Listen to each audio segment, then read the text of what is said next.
ina gaya ma mai mallado. Duk garin nan. Na'am. A duk karkaran nan. Ina gaya ma. Ina jin ka. Wallahi banka yake. Allah. Aje wucewa majalisar na rabe ta na ji suna zancen ina wannan abokin naka liman.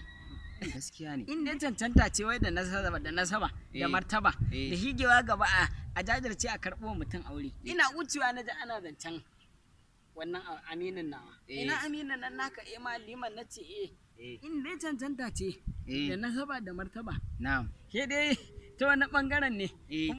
In mutum ya kare ma kallo ta gefen kumatu. Ka san an ce mutum ai tare yake dama bai cika goma ba. To kai ta ina goma in mutum ya tsira ma ido ya kare ma kallo. Ta gefen kumatunka ya aga kai kama da biri.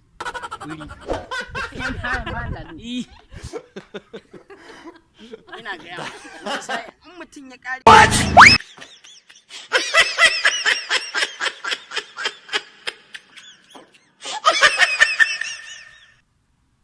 ina gaya ma wani sa'in in mutum ya ƙara kallo ya tafi tunani wallahi ta haɓaka ya kaga kai siffar biri sak mai kito na kace mai siffar kamar me na ce ta wani bangaren kowa ya ƙare ma kumatu ya ƙare kuma tunka kallo sai a ce kai kama da biri